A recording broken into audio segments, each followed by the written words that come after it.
SLBC tunnel కూలిపోయింది. దాంట్లో చిక్కుకున్న 8 మంది ఇప్పుడు ప్రాణాలతో బయటపడతారా లేదా అని మొత్తం తెలంగాణ అంతా ఎదురు చూస్తుంది. అసలు టన్నెల్ కూలిపోవడానికి కారణాలేంది? ప్రాజెక్టుని 20 నెలల్లోగా పూర్తి చెయ్యాలి అని ప్రభుత్వం అనుకున్నటువంటి తొందరపాటు చర్యలే ఈ ప్రాజెక్టు కూలడానికి కారణమైందా? అనేక అంశాల గురించి మాట్లాడేందుకు మనతో పాటు శ్యాంప్రసాద్ రెడ్డి గారు ఉన్నారు. సార్ నమస్తే అండి. నమస్కారం.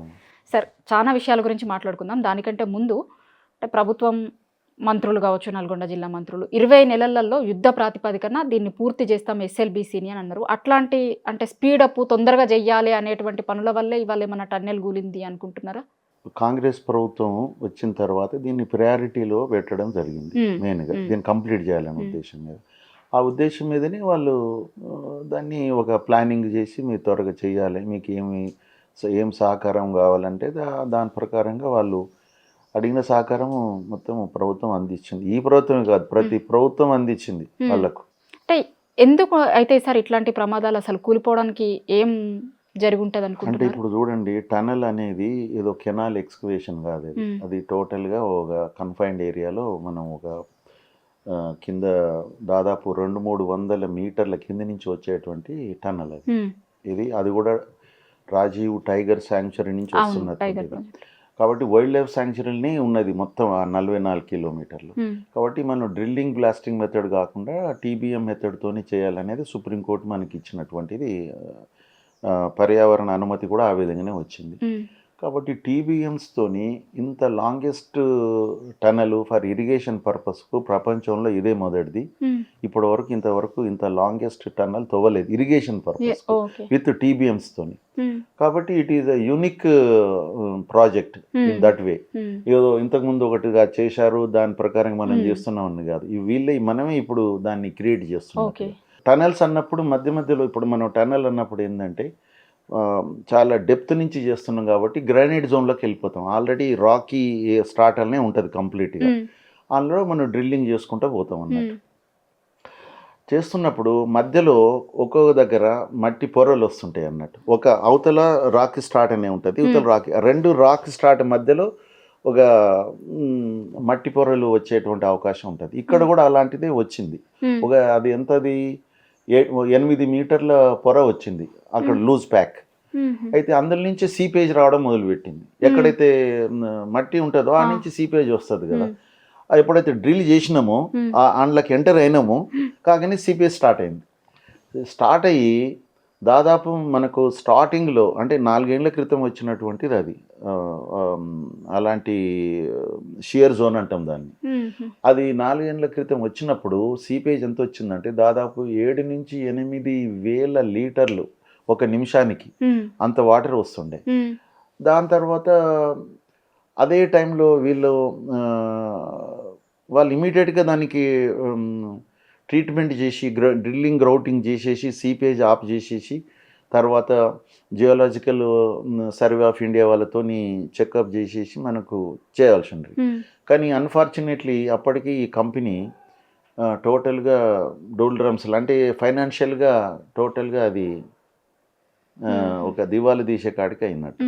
ఎందుకంటే అంతకుముందు సర్దార్ సరోవర్ ప్రాజెక్టు కట్టినటువంటి వీళ్ళు జయప్రకాష్ అంటే ఈ కంపెనీ ఆ కంపెనీ జేపీ అసోసియేట్స్ అంటే 42 లక్షల ఎకరాలకు సాగునీరు అందించేటువంటి ప్రాజెక్టు యొక్క డ్యామ్ని వీళ్ళు కట్టిన ఇక్కడ వాళ్ళు అన్ఫార్చునేట్లీ ఒక ఫస్ట్ 2 ఇయర్స్ వరకు ప్రాబ్లం లేకుండే. 3rd ఇయర్ నుంచి వాళ్ళకు ఫైనాన్షియల్ ప్రాబ్లమ్స్ వచ్చినాయి. గవర్నమెంట్ అప్పుడున్న ప్రతి గవర్నమెంట్ వాళ్ళకు ఆదుకున్నది. 2009లో శ్రీశైలము ఫ్లడ్డింగ్తో వచ్చి దాని యొక్క డిజైన్ డిశ్చార్జ్ కంటే ఎక్కువ వచ్చిందని అన్నారు కదా. అప్పుడు డ్యామ్ ఉంటుందా పోతుందా ఆ టైం లోపట వీళ్ళది కూడా ప్రొటెక్ట్గా పెట్టుకున్నటువంటి దాన్ని ఓవర్ఫ్లో అయిపోయి మొత్తం ఈ టన్నలు అప్పుడు టీబీఎం వచ్చింది, కొంత పని జరుగుతుంది అనమాట. ఆ టన్నలు ప్లస్ టీబీఎం అన్నీ మునిగిపోయినాయి. అప్పుడు మునిగిపోయిన తర్వాత వాళ్ళకి తీయడానికి ప్రభుత్వం నుంచి మాకు సహకారం లేదు, చేయలేమంటే అప్పుడు 100 కోట్లు అప్పుడు అడ్వాన్స్ ఇచ్చారు 2009లో అప్పుడున్న ప్రభుత్వం. ఆ విధంగా మళ్ళీ తిరిగి డివాటరింగ్ చేసేసి ఆ టన్నల్స్ ఏమేమి పోయినాయి అన్నిటి రిప్లేస్ చేసేసి మళ్ళీ స్టార్ట్ చేశారు. అయిన తర్వాత ఈ కొంత వరకు నడిచింది బాగానే, ఒక 13 కిలోమీటర్ల వరకు పోయిన తర్వాత ఎప్పుడైతే ఈ షియర్ జోన్ అడ్డమైందో అప్పటి నుంచి వీళ్ళు దాన్ని టోటల్గా ట్రీట్మెంట్ చేయడానికి నీళ్లు పట్టింది వాళ్ళకి. అసలు దాన్ని టోటల్గా సీపేజ్ని కంట్రోల్ చేసిన తర్వాతనే డ్రిల్లింగ్ చేయాలి. కాబట్టి ఆ సీపేజ్ 2 years వీళ్ళు పవర్ బిల్స్ కట్టలేని పరిస్థితికి వచ్చిండండి వాళ్ళు. వాళ్ళ యొక్క డ్రిల్లింగ్కు మన పవర్ తీసుకుంటారు కదా, అది వాళ్ళు దాని బిల్లు కట్టకపోతే వాళ్ళు కట్ చేస్తారు కదా, కట్ చేసేసిండ్రు వాళ్ళు. నేను అనుకోండి ఇండియాలో ఎక్కడ జరగకుండొచ్చు, ఒక వీళ్ళకు పవర్ని కట్ చేయొద్దు, వాళ్ళ యొక్క బిల్స్ని మేమే కట్ చేసి మేము మీకు ఇస్తామని చెప్పేసి government it has taken decision in cabinet decision తీసుకున్నది, క్యాబినెట్ మీటింగ్లో పెట్టి. ఏ గవర్నమెంట్ పీరియడ్ సార్ ఇది? అలా పోయిన గవర్నమెంట్, బీఆర్ఎస్ గవర్నమెంట్. ఎస్. కానీ వాళ్ళు ఏం చేయలేదు, 10 ఏళ్ళు అంటున్నారు కదా సార్. ఇప్పుడు వీళ్ళు చేయకపోవడం కాదు, ఏం చేస్తారు వాళ్ళు? వాళ్ళ డ్రిల్లింగ్ చేసేది గవర్నమెంట్ చేయదు కదా, వీళ్ళు చేయాలి కదా. వాళ్ళకి కావాల్సిన అడ్వాన్సులు ఇచ్చారు. ఒకసారి బేరింగ్ పోతే మాకు బేరింగ్ పోయింది, ఖాళీగా కూర్చున్నారు, బేరింగ్ ఇచ్చినామన్నారు. దాని తర్వాత వాళ్ళ దగ్గర పైసలు లేవు, పైసలు లేకపోతే అడ్వాన్సులు. నేను కూడా కొంత హరీష్ రావు గారితో మాట్లాడి చేసి ఒక 65 కోట్లు అడ్వాన్సులు ఇప్పించడం జరిగింది. ఎప్పుడైతే మనం అడ్వాన్స్ ఇచ్చినామో అప్పుడు పోయి తీసుకొని వచ్చారు అన్నట్టు. తీసుకొని వచ్చిన అదే బేరింగ్ కొన్ని నెలలు నడిచింది. అంటే వాళ్ళ పరిస్థితి చూడండి, ఎటువంటి సర్దార్ సరోవర్ కట్టినటువంటి ఏజెన్సీ ఇక్కడ ఒక 30-40 కోట్ల గురించి ఆగిపోయింది. అక్కడ కరెంట్ బిల్లు 3-4 కోట్లు కరెంట్ బిల్లు కట్టక ఆగిపోయింది. అయితే ఇటీవల ఎప్పుడైతే ఈ గవర్నమెంట్ వచ్చిన తర్వాత కొంత బిల్స్ ఇచ్చిన తర్వాత వీళ్ళు ఇప్పుడు ఇక్కడ టేకప్ చేయడం జరిగింది. ఏది లైనింగ్, ఏది దాని యొక్క ట్రీట్మెంట్ ఒక ఇంటర్నేషనల్ ఎక్స్పర్ట్తోని, అంటే గత సంవత్సరంన్నర నుంచి కాలం నుంచి చేస్తూ వచ్చేసి దాన్ని 8,000 నుంచి 8,000 లీటర్స్ పర్ మినిట్ ఉంది కదా, దాని నుంచి 3,500 వరకు తీసుకురాగలిగారు. తీసుకొచ్చిన తర్వాత మనకి చెప్పింది ఏంటంటే జియాలజికల్ సర్వే ఆఫ్ ఇండియా వాళ్ళు చూసి ఇన్స్పెక్ట్ చేసి now you can go for drilling అని చెప్పినట్టు. దాని తర్వాత వీళ్ళు డ్రిల్లింగ్ స్టార్ట్ చేసారు మన 15th ఫిబ్రవరి చేసి 1 వీక్ చేసిండ్రు. 18 మీటర్స్ పోయిండ్రు. ఈలోగా ఏదైతే 8 మీటర్స్ షియర్ జోన్ అన్నా కదా, దానికి అందులో సెగ్మెంట్స్ అంటే మనం లైనింగ్ సెగ్మెంట్స్ కూడా ఫిక్స్ చేసారు దానికి వెనక నుంచి. ఒక్కొక్క సెగ్మెంట్ విడుతూ 1.5 మీటర్ ఉంటుంది. 2 సెగ్మెంట్ల విడుతూ 2 సెగ్మెంట్లు కూలి అని మొదలు చెప్పారు. ఇక దాని తర్వాత ఇక ఇది ఇంకా మొత్తం కూలి ఉండొచ్చు. ఆ 8 మీటర్స్ వరకు టోటల్గా అది ఓపెన్ అయి ఉంటుంది. దాని నుంచి మనకు మీద నుంచి ఈ 4 సంవత్సరాల నుంచి నీరు వస్తూనే ఉన్నది కదా, ఆ నీటి వలన ఇంకా క్యావిటీస్ పెద్దగా అయి ఉంటాయి. అవి రాళ్ళు వీళ్ళు అన్నీ కూడా మట్టి పోయిన తర్వాత రాయి మిగితే రాయి వచ్చేస్తుంది కదా పట్టు తప్ప. కానీ అలాంటి రాళ్ళు ఒక్కొక్కటి 3 టన్నులు పైన ఉన్నటువంటి రాళ్ళు కూడా పడడంతో ఆ సెగ్మెంట్ బ్రేక్ అయిపోయి వచ్చి టీబీఎం మీద పడ్డది. పడ్డప్పుడు మనకు తెలిసిన సమాచారం ఏంటంటే 50 మంది ఉన్నారు ఇంజనీర్స్, వర్కర్స్ అందరు కూడి. ఇటువైపు దాదాపు 42-46 మంది ఇటువైపు సేఫ్గా బయటకు వచ్చేసిండ్రు. అటువైపు 8 మంది మిగిలిండ్రు. మరి వాళ్ళ పరిస్థితి ఏంటిది అన్నప్పుడు అటువైపు ఎంత స్పేస్ ఉంటుంది అనేది లెక్కేయాలి. 18 మీటర్స్ కదా పోయింది. 18 మీటర్స్లో 8 మీటర్స్ టోటల్గా టీబీఎంఏ ఉంటుంది. అందులో ఎవరు పోవడానికి లేదు. టోటల్గా 10 మీటర్స్ డయామీటర్తోని టీబీఎం ఉంటుంది, 8 మీటర్స్ విడుతుతోని. కాబట్టి ఇంకంతే 8 మీటర్లు ఉంటుంది, ఇంకా 10 మీటర్లు. 10 మీటర్లలో ఇది కూలింది ఎంత స్పేస్ని ఆక్యుపై చేసి ఉంటుంది? 3 అనుకుంటున్న 3 నుంచి 5-6 వరకు ఉంటుంది. ఇంకా మిగిలింది 3-4 మీటర్లు ఉంటుంది. ఇంకా వస్తూ ఉన్నది కాబట్టి అది కూడా పోయి ఉంటుంది. తర్వాత స్లోప్ అనేది ఇన్లెట్ నుంచి కదా డ్రిల్లింగ్ అయ్యేది. ఇది ఇన్లెట్ స్లోప్ ఎట్టుంటుంది? టువర్డ్స్ టీబీఎం అటే ఉంటుంది కదా. ఉన్నప్పుడు పడ్డ వాటర్ అంతా ఇటు ఎక్కువ వచ్చి అక్యూములేట్ అవుతుంది. కాబట్టి అక్కడ రేజ్ అవుతూ వస్తుంటుంది. కాబట్టి నా అనుమానం ఏంటంటే వాళ్ళు ఇప్పటి వరకు మరి 2 మీటర్స్ కనుక వాటర్ స్టోర్ అయితే వీళ్ళకు ఎక్కడ ఉంటారు? వీళ్ళు అసలు వీళ్ళ మునిగిపోతారు కదా. వాళ్ళు టీబీఎం మీద కూర్చోగలిగినరా లేదా? కొంచెం ఏమన్నా కొంత ఉంటుంది కదా బ్యాక్ ఉన్నా కూడా మరి ఎయిర్ అనేది ప్రాబ్లం కదా. ఎయిర్ కావాలి కదా, ఏం లేకున్నా ఎయిర్ ఉండాలి కదా. మరి ఎయిర్ డక్ట్ ఏదైతే ఉన్నదో అది కూడా డ్యామేజ్ అయింది కదా, అయి ఉంటుంది కదా, మీరు రాళ్ళు పడితే అది ఎక్కడ పనిచేస్తుంది. కాబట్టి ఎయిర్ కూడా అక్కడ సప్లై కావడం అనేది అసాధ్యం అది. కాబట్టి ఇప్పుడు ఇమ్మీడియట్గా ఇప్పుడు సెంట్రల్ గవర్నమెంట్, స్టేట్ గవర్నమెంట్ యొక్క డిజాస్టర్ మేనేజ్మెంట్స్ అన్నీ వచ్చినాయి.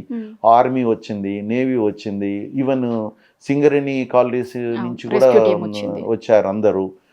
ఈ డిజాస్టర్ మేనేజ్మెంట్లో ఎక్స్పర్ట్స్ అందరు ఉన్నారు. ఇప్పుడు ఇండియాలో ఉన్నటువంటి అందరూ వచ్చి ఆడ ఉన్నారు. ఎవరు వెళ్ళినా అక్కడ చేయవలసిన పని ఏంటి, మొదలు వాళ్ళని సేఫ్గా తీసుకురావాలన్నప్పుడు వాళ్ళకు మనకు కమ్యూనికేషన్ కావాలంటే ఒక మీడియా కావాలి. మీడియా ఏంది, ఒక పైపు కనుక ఇన్సర్ట్ చేయగలిగితే, మన జమ్మూ కాశ్మీర్లో జరిగిన ప్రమాదం అక్కడ టన్నల్లో కూడా ఇట్లనే కూలినప్పుడు అటువైపు 42 మంది చిక్కుకొని ఉన్నారు. అప్పుడు ఇంటర్నేషనల్ ఎక్స్పర్ట్స్ వీళ్ళందరూ వచ్చేసి ఎన్నో ఫెయిల్ అయినా ఫైనల్గా ఒక పైపుని ఇన్సర్ట్ చేయగలిగిండ్రు వాళ్ళు.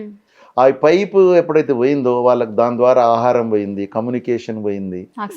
అదే పైపు నుంచి వచ్చారు వాళ్ళు, ఒక్కొక్కరు అదే పైపు నుంచి రాగలిగారు. కాబట్టి అలాంటిది ఇక్కడ ఏమైనా చేస్తారేమో అనుకున్నాను. ఎందుకంటే లూజ్ స్టార్ట్ అనే ఉంది కాబట్టి కొంత చేయగలుగుతారు అనుకున్నాం. కానీ మరి వాళ్ళు ఏ విధంగా, మరి డిజాస్టర్ మేనేజ్మెంట్ వాళ్ళు ఎక్స్పర్ట్స్ కదా, ప్రయత్నాలు చేస్తున్నారేమో తెలియదు. కానీ ఏదైనా కూడా ఇది ఒక దురదృష్టకరమైనది. తర్వాత ఇంకొకటి, ఇది టోటల్గా వైల్డ్ లైఫ్ శాంక్చురీలు ఉన్నది కాబట్టి దీనికి ఎక్కువ మనము సబ్స్ట్రాటా ఇన్వెస్టిగేషన్ చేయలేకపోయినారు. ఎందుకంటే యూజువల్గా వేరే దగ్గర టన్నల్ ఉన్నట్టయితే అక్కడక్కడ బోర్లు కొడతాము, దాని స్ట్రాటా ఎట్లుందో తెలుస్తుంది. We can move on the surface of the tunnel. Tunnel యొక్క పై భాగంలో మనం తిరగగలుగుతాం. కానీ ఇక్కడ మనం లోపలికి ఎంట్రీ కావడానికి వీల్లేదు. ఇటు 44 కిలోమీటర్స్ ఇటు నుంచి అటు నుంచి తర్వాత పైనుంచి చూడాల్సిందే. ఆ పైన కూడా ఇచ్చిన మనకు దాంట్లో ఏరియల్ సర్వే కూడా సర్టన్ డిసిబుల్స్ 5 డిసిబుల్స్ కంటే ఎక్కువ సౌండ్ కూడా రాకూడదు. కింద వస్తే క్రిమి కీటకాదులకు వాళ్ళకి డిస్టర్బెన్స్ అవుతుంది అని చెప్పేసి అది ఒకటి ఉన్నది. కాబట్టి ఇన్ని రెస్ట్రిక్షన్స్తోని ఆ పని జరుగుతున్నది. కానీ ఒక యూనిక్ ప్రాజెక్ట్ కంప్లీట్ అవుతుంది అనుకున్న దశలో, ఎందుకంటే తిరిగి డ్రిల్లింగ్ కూడా స్టార్ట్ అయింది. మేము కూడా సంతోషపడ్డాం. 4 ఏళ్ల తర్వాత డ్రిల్లింగ్ స్టార్ట్ అయింది ఇన్లెట్ వైపు నుంచి ఆఫ్టర్ 4 years. కానీ అది వారం రోజులకే అది ఈ విధంగా జరగడం అనేది దురదృష్టకరమైనది. కాకపోతే ఇప్పుడు ప్రభుత్వాలు చేయవలసింది మొదలు ఇప్పుడు డిజాస్టర్ మేనేజ్మెంట్తో మొత్తం డెబ్రీస్ తీసేస్తారు.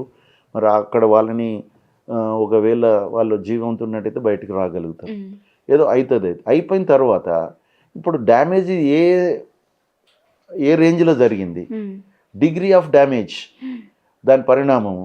ఇప్పుడు ఆ నుంచి ఏదైతే 8 meters ఎక్కడైతే షియర్ జోన్ అనుకుంటున్నాం కదా, ఆ షియర్ జోన్ నుంచి ఎంత ఇంకా ఎట్లున్నది, ఇంకా సీపేజ్ వస్తున్నదని ఈరోజు తెలిసింది. 3500 liters per minute వస్తూనే ఉన్నది. అది అంటే ఒరిజినల్గా ఏదైతే వస్తుండేనో అది వస్తున్నది ఇప్పుడు. కాబట్టి దాన్ని అరికట్టాలంటే మనం ఏమేమి చేయాలి ఇప్పుడు, అది మొత్తము. ఇంకోటి, వీళ్ళు జయప్రకాష్ వాళ్ళు ఈ డ్రిల్లింగ్ వర్క్ని ఏ మషినరీ మనకు వీళ్ళది రాబిన్స్ కంపెనీ, అమెరికా కంపెనీ అన్నమాట వీళ్ళు తీసుకున్నది. ఆ కంపెనీ మషినరీ ఆ కంపెనీకే ఇచ్చింది అఫీషియల్గా sub contract drilling work. Drilling అంటే వాళ్ళే వస్తారు అన్నట్టు, అమెరికన్ ఇంజనీర్సే, వాళ్ళ టెక్నీషియన్సే టోటల్గా రెస్పాన్సిబుల్ డ్రిల్లింగ్ వర్క్. తర్వాత సెగ్మెంట్ వీళ్ళు తయారు చేసుకొని వీళ్ళు ఫిక్సింగ్ అనేది వీళ్ళు చేస్తున్నారు వాళ్ళు. కానీ వాళ్ళే మంచి కంపెనీకి ఇవ్వడం జరిగింది, మనం ఏదో మామూలుగా కాదు. అంటే మంచి కంపెనీకే ఇచ్చారు. కానీ ఇట్లాంటివి జరిగినప్పుడు రెస్క్యూ టీం వచ్చింది, ఆర్మీ వచ్చింది, లేకపోతే డిజాస్టర్ వీళ్ళందరూ వచ్చిర్రు అనే దానికి బదులు వాళ్ళు కార్మికులు ఏం చెప్తారు అంటే, కొంతమంది ఇందాక మనం మాట్లాడుకున్నట్టు కొంతమంది బయటకు వచ్చిన వాళ్ళు 4 రోజుల నుంచి కూడా మట్టి కూలుతుంది ఇట్లా చెప్పినప్పుడు వాళ్ళు కనీసం దాన్ని పట్టించుకోలేదు, లేకపోతే వర్క్ జరుగుతున్నప్పుడు సరిగా రెస్పాండ్ కాలేదు అనేది. ఇప్పుడు ప్రభుత్వాలు కొంత తొందరగా చేయాలని చెప్తే కాంట్రాక్టర్లు కూడా కొంచెం తొందర పెట్టే అవకాశం ఉంటుంది కదా. మీరు చెప్పినట్టుగా వర్కర్స్ అది కంప్లైంట్ చేసిందంటే మేము కోరుకుంటున్నాం ఏంటంటే, నేను కానీ మా అసోసియేషన్, తెలంగాణ రిటైర్డ్ అసోసియేషన్ తరఫున నేను మాట్లాడుతున్నా, డెఫినెట్గా దీని మీద థరో ఇన్వెస్టిగేషన్ కావాలి. థర్డ్ పార్టీ నుంచి థర్డ్ పార్టీ వాళ్ళు ఎక్స్పర్ట్స్తోని అసలు ఇది ఇది ఎందుకు లేట్ కావాలన్న కారణము ప్లస్ ఇది ఎక్కడ ఒక 8 మీటర్ల షియర్ జోన్ని ఒక సక్సెస్ఫుల్గా ఎందుకు చేయలేకపోయింది, అసలు చేసిండ్రా, అసలు చేయలేదా, ఏం చేశారు, ఆ రికార్డ్స్ టోటల్గా రికార్డ్స్ని సీజ్ చేసేసి ఒక థర్డ్ పార్టీ మనకు దొరుకుతారు, ఇంటర్నేషనల్గా మనం పిలవాలి దీనికి టెండర్, ఐసీపీ ఇంటర్నేషనల్గా పిలిచి దాని ద్వారా దీన్ని రీజన్స్ ఫర్ ఫెయిల్యూర్ అనేది మనం ఎందుకంటే it is a unique case in the world.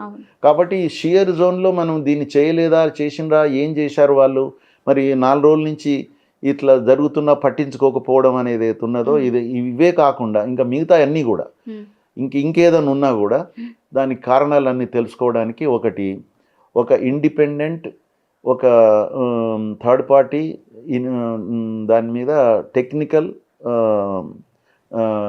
దాన్ని ఆడిట్ కావాల్సిందే. టోటల్ ఎస్ఎల్బిసి టన్నల్ ఇన్ని రోజులు లేట్ కావడానికి కారణం ఏంది, అసలు ఎవరిది ఫాల్ట్, అసలు ప్రభుత్వాలు ఏమో మేము అన్ని తీరులో సహకరించను అంటున్నాయి.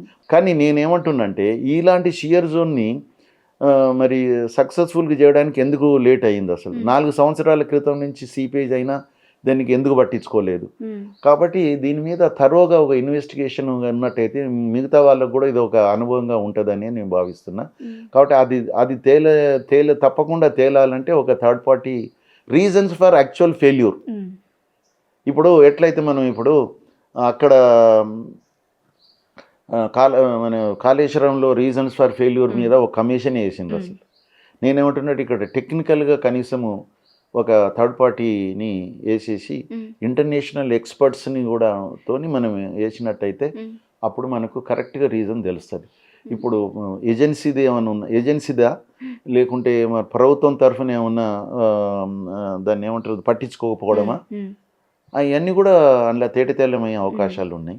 కాబట్టి ఉన్న రికార్డ్స్ అన్నిటిని కూడా సీజ్ చేసేసి వాళ్ళకు ఇమ్మీడియట్గా ప్రభుత్వం చేయవలసిన పని ఇదని నేను భావిస్తున్నాను. ఇప్పుడు టన్నెల్ బోరింగ్ మిషన్ పనికిరాదు అని కొంతమంది వాళ్ళ ఇంజనీర్లే చెప్తున్నారు. ఇప్పుడు ఈ ఇన్సిడెంట్ జరిగిన తర్వాత నిన్న మొన్న కొంతమంది ఇంజనీర్లు అక్కడ పనిచేస్తున్నటువంటి వాళ్ళు బయటకు వచ్చిన వాళ్ళు ఉన్నారు కదా, దాంట్లో నుంచి కొంతమంది బయటకు వచ్చినారు. ఇప్పుడు 50 మందిలో కొంతమంది బయటకు వచ్చినారు కదా సార్.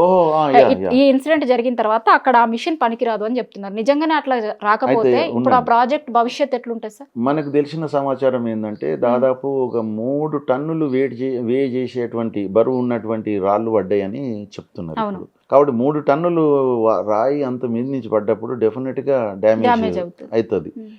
డ్యామేజ్ కావడానికి ఆస్కారాలు చాలా ఉన్నాయి.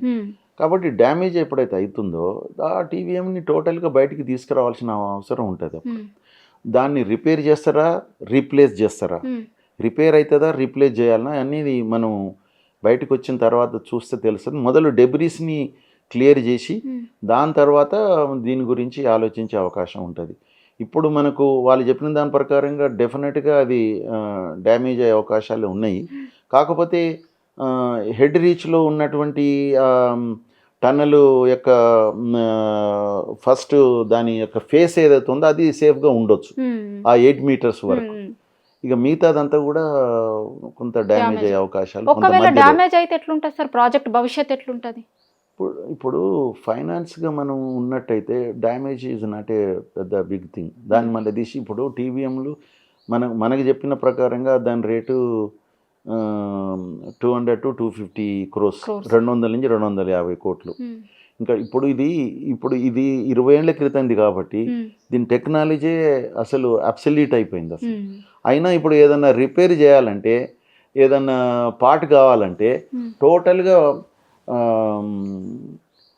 ప్రత్యేకంగా దీన్ని మొత్తము చేసి ప్రత్యేకంగా ఆర్డర్ మీద చేసుకోవాల్సిందే, నీకు స్పేర్ పార్ట్ దొరకదు దీన్ని ఏది కూడా. కాబట్టి అటువంటి పరిస్థితులలో ఇప్పుడు రిపేర్కి వచ్చింది అది. మరి రిపేర్కి వస్తే మరి రీప్లేస్ చేయాలంటే అవన్నీ ఆర్డర్ ఇచ్చి చేయాలి. ఇట్ టేక్స్ టైం అంటే ఇప్పుడున్న పరిస్థితులలో మరి ఆ కాంట్రాక్టర్ మన డిపార్ట్మెంట్కే సంబంధం లేదు, ఈపీసీ కాబట్టి కాంట్రాక్టరే రీప్లేస్ చేయాలి, రిపేర్ చేయాలి. ఆ బేరింగ్కి పైసలు గురించే ఎంత కష్టపడి ఇంత 2 ఏళ్ళు దానికి అయింది, ఇంతవరకు ఆ బేరింగ్ రాలేదు. మొన్న ఒక 40 కోట్ల సంబంధించిన బేరింగ్ ఇంతవరకు రాలేదు. మరి ఆ బేరింగ్కి ఇంత కష్టాలు పడితే ఇప్పుడు దీన్ని రిపేర్ చేసేటువంటి అమౌంట్ ఆయన దగ్గర మళ్ళీ గవర్నమెంట్ మీదనే అడుగుతారు. నాకు 200 కోట్లు ఇవ్వండి, 100 కోట్లు ఇవ్వండి. మేము అడ్వాన్స్ ఇవ్వండి అని ఇక వాళ్ళది అదే ఉంటుంది అర్జీ. మరి ప్రభుత్వం కూడా అంత ఉదారంగా ఇచ్చేటువంటి పరిస్థితులు ఉన్నదా ఇప్పుడు? 200 కోట్లు అడ్వాన్స్గా ఒక ఏజెన్సీకి ఇచ్చేటువంటి అవకాశం ఉన్నదా? మరి ఇవన్నీ ఆలోచన చేయాలి. It takes time. ఇప్పుడు టీబీఎంతో కాకుండా వేరే మార్గాలలో ఏం ఈ టన్నెల్ తవ్వే అవకాశం ఉండదా సార్ అక్కడ? అదే వచ్చింది ఇప్పుడు. మామూలుగా మనకు జనరల్గా టనల్ అంటే ఎట్లుంటుంది, ఒక దానికి ఇటు ఎండు అటు ఎండు 2 ఫేస్లు ఉంటాయి. తర్వాత ఎవ్రీ 3-4 కిలోమీటర్స్కు ఆడిట్ టనల్స్ తీస్తాం. ఆడిట్ ఆ నుంచి కూడా మనం వెళ్ళి దాన్ని కూడా మళ్ళీ 2 ఫేసులు వస్తాయి అన్నమాట. ఇట్లా ఎవ్రీ 3-4 కిలోమీటర్స్కు ఆడిట్ టనల్స్ తోనే మనం పని జరుగుతుంది. ఇప్పుడు మనకు వరంగల్లో మన దేవాదుల ప్రాజెక్ట్ ఉంది, 60 కిలోమీటర్ టనల్. దానికి ఎన్నో ఆడిట్లతోనే అది కంప్లీట్ చేయగలిగింది, అది అయిపోయింది కదా. మరి దీనికి కూడా ఆ విధంగా చేయాలంటే ఆ ఆడిట్ కానప్పుడు షాఫ్ట్లనే తీసుకోవచ్చు అన్న. కొన్ని షాఫ్ట్లతో కూడా అయినాయి అక్కడ టన్నలింగ్. మరి ఇక్కడ ఏంటంటే టోటల్గా రాజీవ్ టైగర్ శాంక్చురీ ఉన్నది కాబట్టి అందులోకి ఎంటర్ కావడానికి వీల్లేదు. ఇంకా ఆడిట్ ఎక్కడి నుంచి తీస్తావు? ఆడిట్ అంటే మళ్ళీ దానికి పోవాలంటే దానికి డ్రిల్లింగ్ బ్లాస్టింగ్ మెథడ్, బ్లాస్టింగ్ చేయకూడదు కదా. కాబట్టి ఏది తీసినా మనకు అది లేదు, మనకు ఛాన్స్ లేదు. షాఫ్ట్ చేయడానికి లేదు, ఆడిట్స్ టన్నెల్ చేయడానికి లేదు. ఇటువంటి పరిస్థితులలో మనకు ఉన్నది ఒక ఛాన్స్ ఏంటంటే ఇక మనము సుప్రీంకోర్టుని మనం అప్రోచ్ అయ్యి, అంటే స్టేట్ గవర్నమెంట్ సెంట్రల్ గవర్నమెంట్ కాబట్టి సుప్రీంకోర్టు మనకి సెంట్రల్ గవర్నమెంట్ కూడా లేదు కదా. ఏది వైల్డ్ లైఫ్ శాంక్చురీలో ఏదన్నా కావాలన్నప్పుడు డెఫినెట్గా వాళ్ళే పర్మిషన్. సుప్రీంకోర్టు ఏం చేసింది, సెంట్రల్ గవర్నమెంట్ పవర్స్ తీసుకొని state government and central government ఇద్దరు కూడా అఫిడవిట్లు దాఖలు చేయాలి సుప్రీంకోర్టులో ఇది కావాలని. అప్పుడు సుప్రీంకోర్టు దయదలిచి మీకు ఏమైనా షాఫ్ట్లకి ఏమైనా పర్మిషన్ ఇస్తే అప్పుడు ఏమైనా షాఫ్ట్ల ద్వారా దీన్ని కంప్లీట్ చేయగలుగుతామేమో నాకు ఆశ. అంటే ఇప్పుడు మీరు చాలా చూసుంటారు కదా సార్, తెలంగాణలో ప్రాజెక్టులు కావచ్చు, మిగతా చోట్లలో వేరే రాష్ట్రాలలో ఉన్న ప్రాజెక్టులు అన్నీ కూడా చూసుంటారు. ఇట్లాంటి పరిస్థితులు వచ్చినప్పుడు ఇప్పుడు ముందుకు పోవడానికి ప్రభుత్వం దగ్గర ఉన్న వేస్ ఏం కనిపిస్తున్నాయి సార్? ఆ ప్రాజెక్ట్ని పూర్తి చేయడానికి ఏముంటుంది, ఎట్లా ముందుకు పోయే అవకాశం ఉంది? ఇప్పుడున్న పరిస్థితులలో గవర్నమెంట్ ఈ ప్రాజెక్టుని ప్రయారిటీ అనుకున్నట్టయితే ఏజెన్సీ యొక్క పరిస్థితిని చూసి ఏమన్నా అడ్వాన్సులు ఇవ్వాల్సిందే. ఇంకేం లేదు. ఏజెన్సీ అంటాడు నా దగ్గర లేవు, నాకు ఒక దీనికి సంబంధించినటువంటి అమౌంట్ ఎంత అవుతుంది ఏమవుతుంది అన్నీ తర్వాత తీస్తారు కదా. ఇప్పుడు డెబ్రీస్ తీసి అన్ని తీసిన తర్వాత దీన్ని మళ్ళీ తిరిగి కొనసాగించాలంటే ఎంత అమౌంట్ అవుతుంది అనేది వాళ్ళు తయారు చేసి ఇస్తారు. ప్రభుత్వం దాన్ని అడ్వాన్స్ రూపకంగా ఏమైనా ఇస్తుందా, లేకుంటే ఒక 50% ఇస్తాం మేము, మీరు 50% మీరు పెట్టుకోండి అని అంటుందా, ఏమంటుందో ఇక దాన్ని బట్టి ఉంటుంది. ప్రభుత్వం యొక్క వే ఆఫ్ థింకింగ్ మీద, లేకుంటే సెంట్రల్ గవర్నమెంట్ కూడా ముందుకు వచ్చి దీనికి సహకరించినట్టయితే బాగుంటుందని స్టేట్ గవర్నమెంట్ కూడా సెంట్రల్ని కూడా అసిస్టెన్స్ అడగొచ్చు.